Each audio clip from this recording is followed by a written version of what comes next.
the illicit trafficking of weapons from countries in Eastern Europe and the Balkans. 321 firearms, including a rocket launcher and a machine gun, have been seized. 49 arrests are related directly to firearms offences. 20,000 pieces of ammunition were taken across a 48-hour period from the 6th to the 8th of April. Almost 8,000 officers were involved across the 23 participating countries. The result isn't only number of checks, number of arrested persons, number of seized items and so on. And this way, using synchronized police actions in the same time in different countries, we send a clear message to the criminals. The police officers from different countries around the world work together against the crime.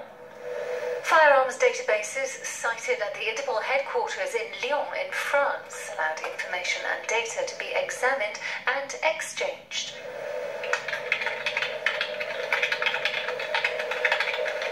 Nearly every recovered firearm comes from someplace else. So a country may enact strict firearms legislation, but it still cannot control what happens in other countries. So as firearms are moving throughout the continent of Europe, the danger for citizens is that firearms coming from sometimes 500 or 1,000 kilometers away can affect the safety that they've come to know in their own community. With increased concerns over terrorism and the trafficking of illicit weapons, establishing a stronger police network in the field to break down the flow is a key aim of Operation Trigger 2.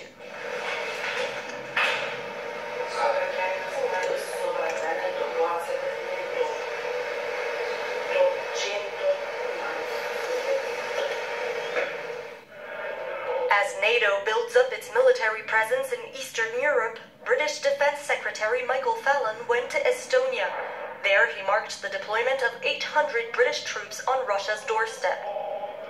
The move is part of a NATO effort to deter Russia from interfering in the Baltic states like it did in Ukraine when it annexed Crimea.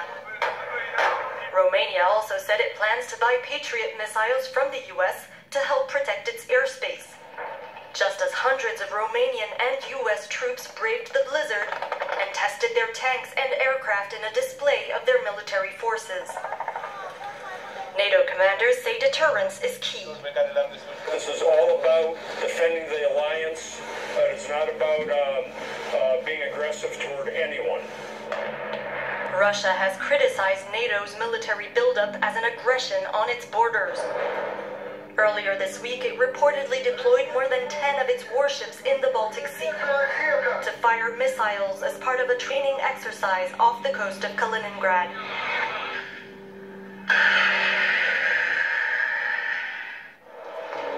Encouraging words for Romania from the European Commission's first Vice President during his visit to Bucharest on Thursday. Franz Timmermans said the EU's poorest country was approaching the end of its decade-long anti-corruption monitoring programme. There's still no time frame for a decision, and Romania is due to take over the rotating EU presidency at the start of 2019.